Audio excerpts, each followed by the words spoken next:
Well, welcome back to the fun and mentals of real estate. I'm glad you're joining us again because now we have a part 2, right, on what's our question of the day? How do smart investors choose the right insurance? The right insurance. Yeah. What's more fun than insurance, right, Dan? That's right. Yes, this is the fun part. We love insurance. Dan with Insurance Store is back again this week, and I'm so glad you're joining us because I can't answer any of these questions, and they're so important. And remember that a lot of the answers to these questions are part of the model of what type of investment property you're going to choose. So listen carefully to what Dan says on these questions. We're going to talk about short-term rentals, so Airbnbs, and maybe some multi-units. So is there special coverage, different kind of insurance coverage for these short-term rentals, Airbnbs, that sort of thing?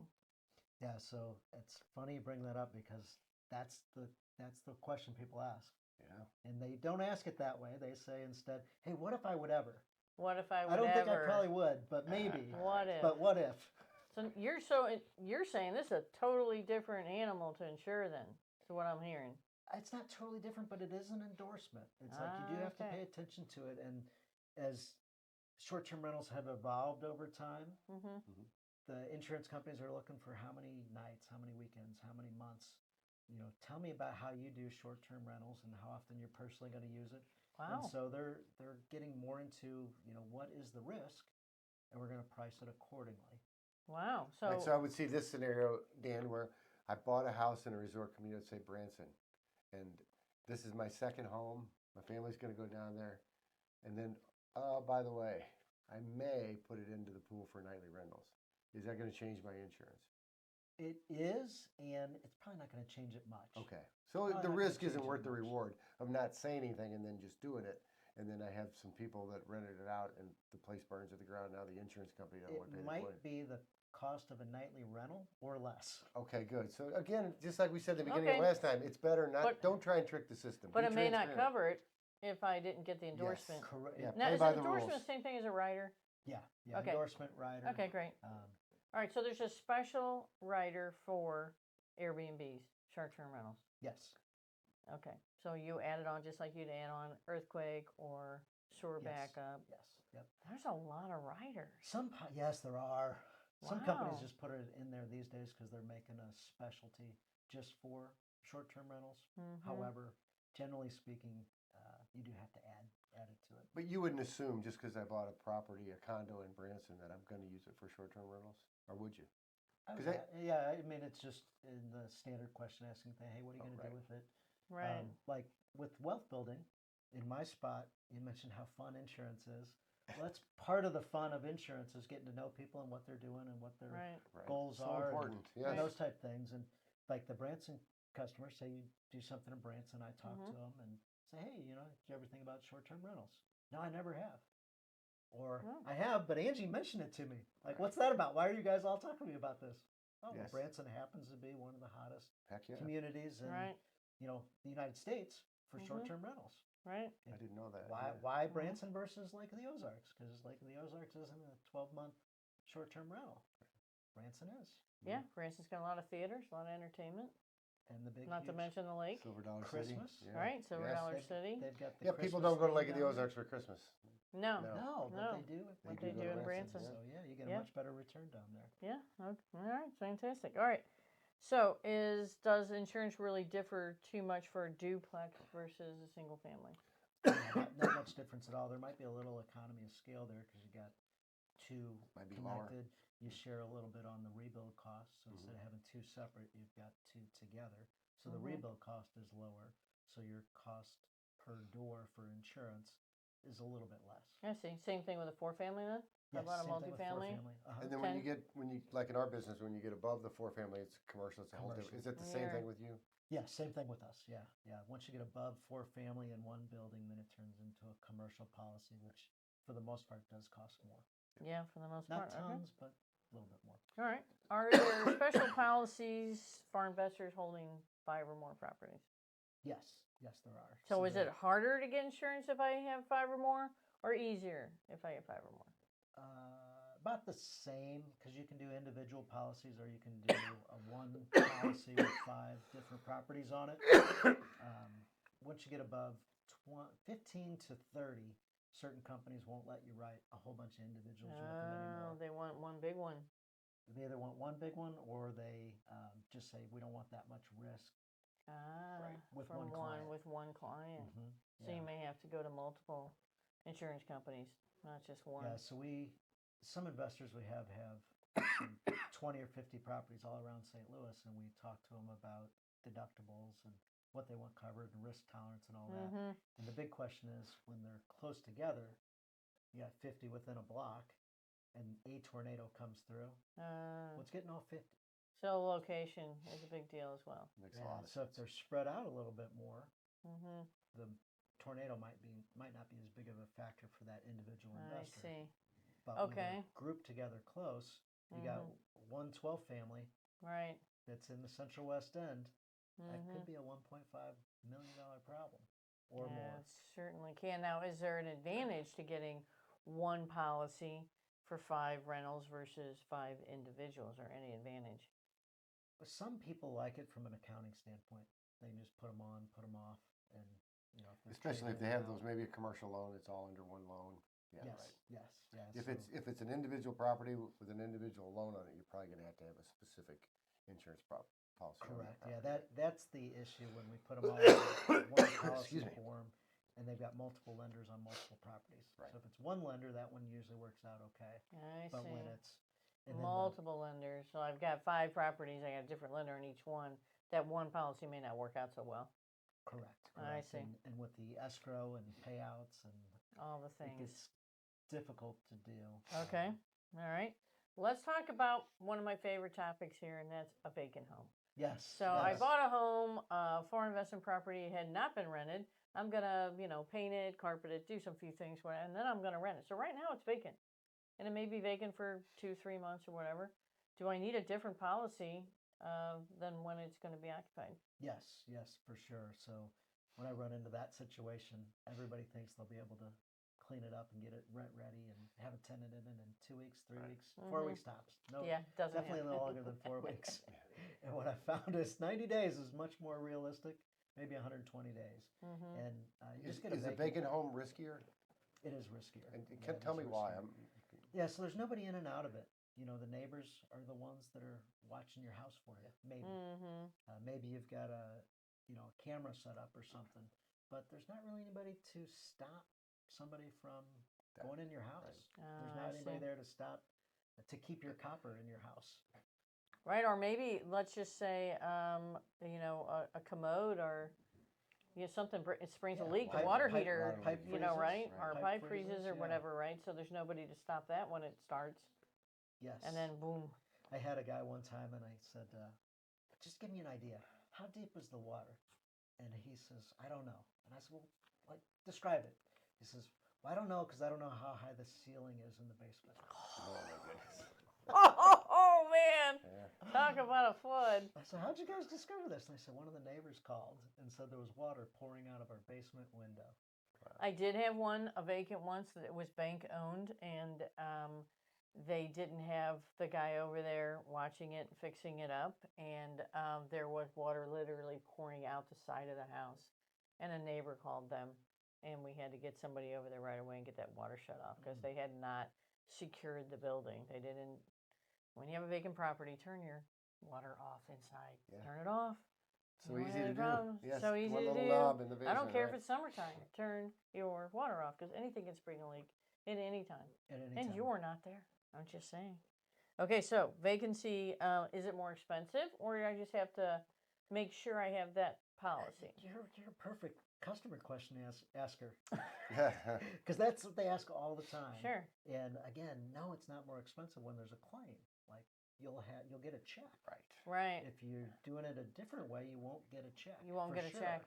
And it is a little bit more expensive over a longer term period than a landlord policy, except you're only keeping the vacant policy for at most 30 days. You said you're going to have it in and out 30 days, right? Which means 120 days probably.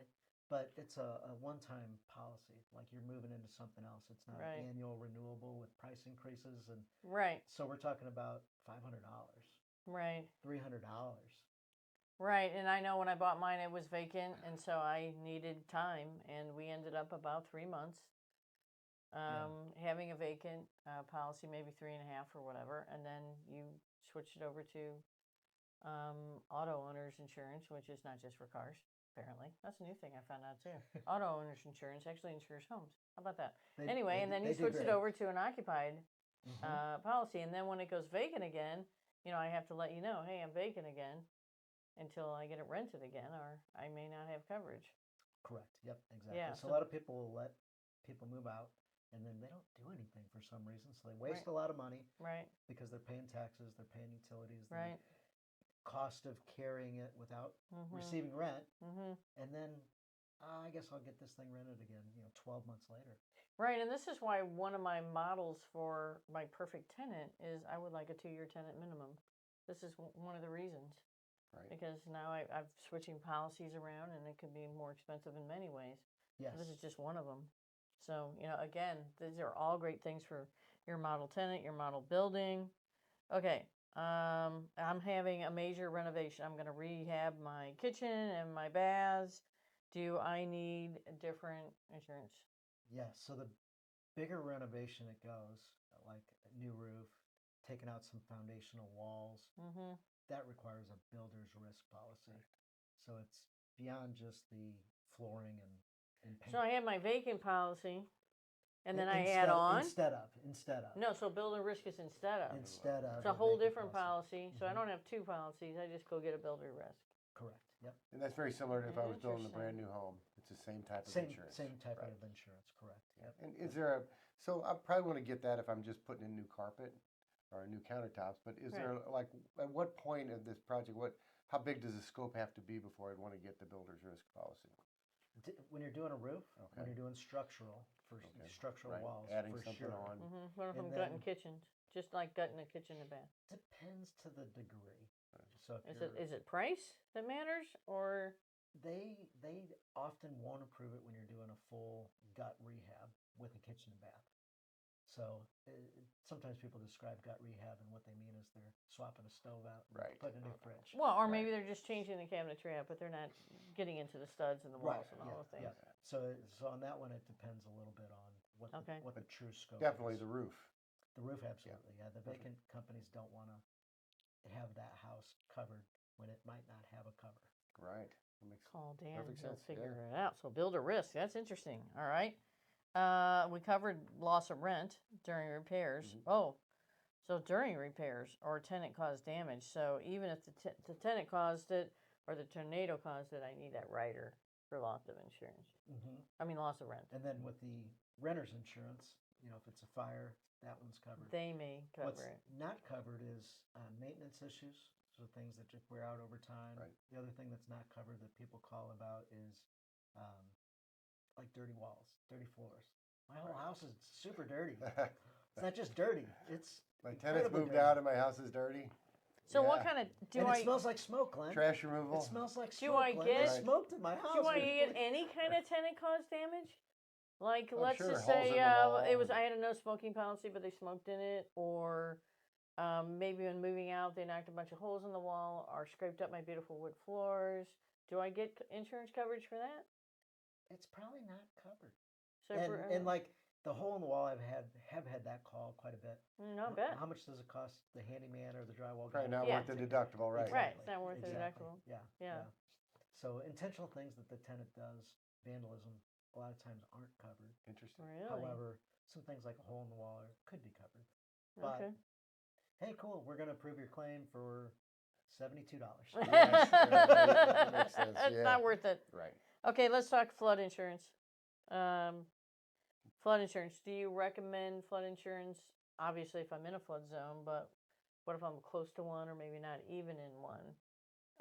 Would I get flood insurance?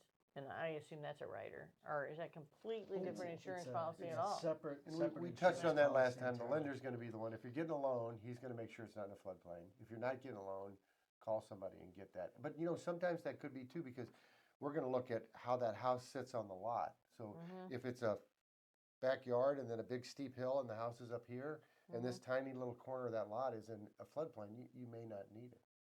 All the time at Lake of the Ozarks, they say houses are in a floodplain, and Right, and they're they're up a not. 30-foot, And they're yes. not. You know, I had somebody one time, they cried about getting flood insurance because it was a creek behind them. And then they called me 2 years later and thanked me because the creek came up and they got water in their house.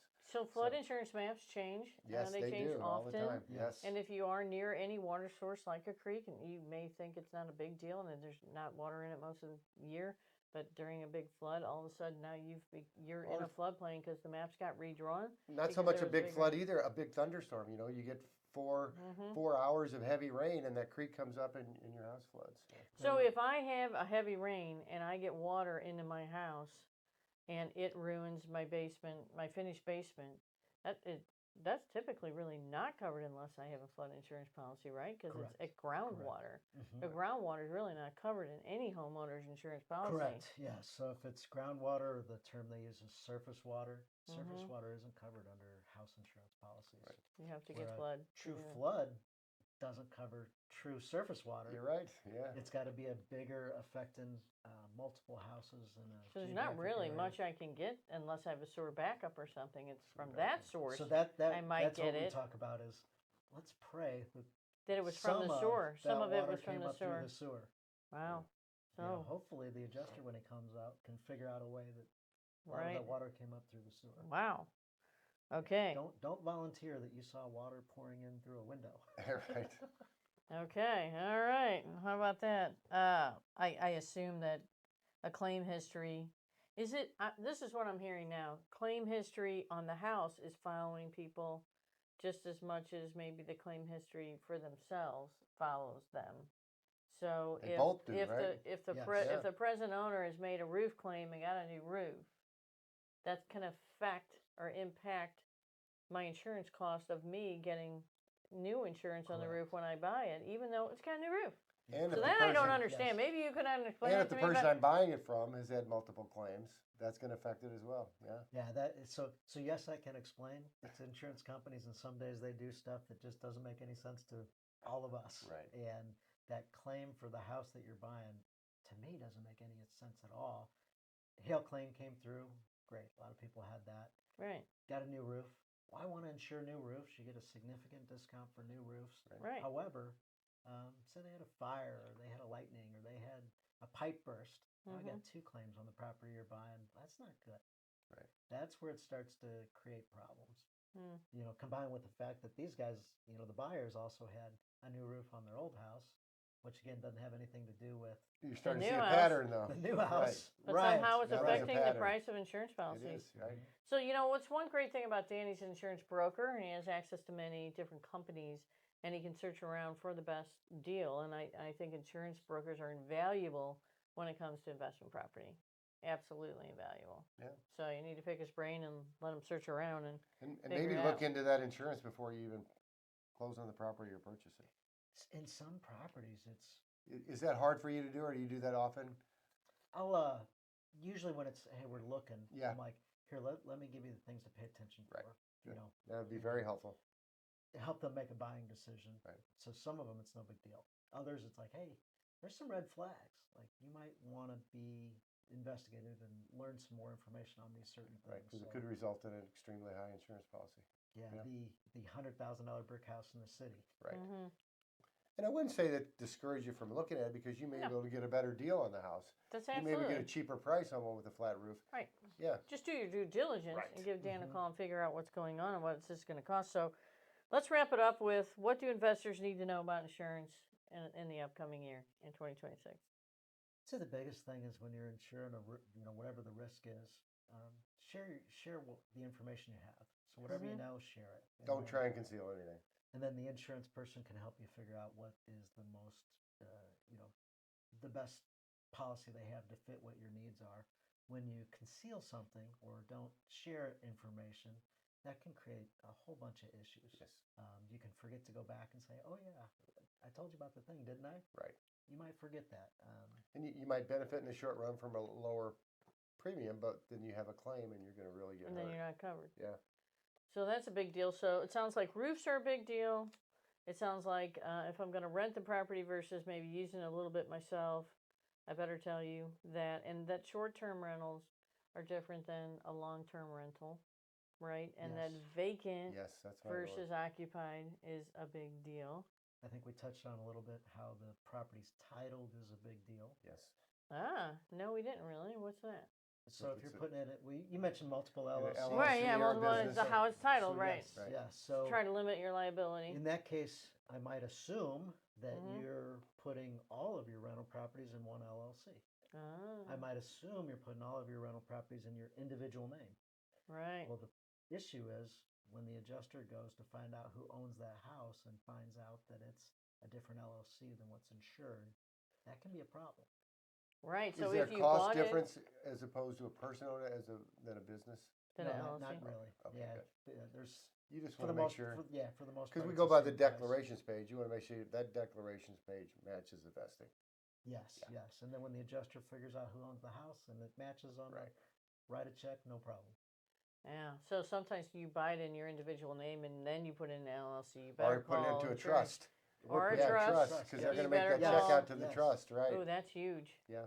Yes, Putting yeah. in The a trust trust. is definitely a question, and people do put rental properties into trusts for sure. Right. But I better call you and get it titled right Yes, on the put insurance that the policy. declarations And again, page. the price difference, if there's a price difference, $50 a year. Yeah, so something we're not negligible. talking about Right. $2,000 a year, $10,000. Right. It's nothing. So loss of insurance riders, that's a big, loss of insurance. Loss of rental income rider is Yes. big. Huge. Sewer backup Huge. is huge. Oh, Earthquake, another maybe. thing I would sum up too, make sure it's a good idea that the tenant renting your property has their own insurance policy. Yes. That's something I didn't think Require about. that. Their own Yes. Require that in the lease. renter's policy. Right. Having that conversation with them. Most tenants, when they have a house fire, call and say, Glenn, you owe me some stuff. Right. I probably had 50 grand around this place, man. Yeah. Right. That's weird. You said you didn't have nothing when you moved in. Right. Right. And I told you you had to get a renter's policy. Oh, yeah, you did, didn't you? Yeah. I quit paying for that a long time ago. So can I get my check? Yeah. Just got to protect yourself. But Yes, you you know, do. as you talked about earlier on the previous episode, you can't insure your tenant stuff anyway. Right. So even if you wanted to be the most generous landlord in the Right. world, You couldn't do it. That's You why can't. you need to tell them they need to have their own policy. Right. Dan, this is wonderful. Let me Yeah. ask you, how do people get a hold of Dan at the insurance store? Yeah, my phone number's the best Right in the way. camera and tell everybody. 314-503-0964.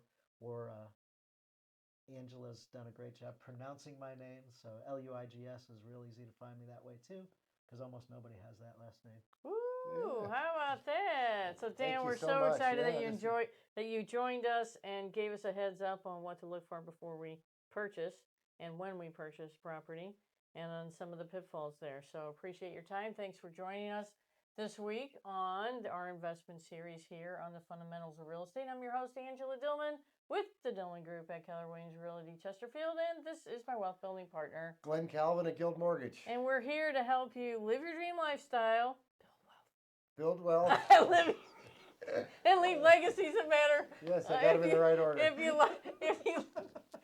like the episode, please share it. Please follow us. Thanks so much. We'll Thank see you you. next week.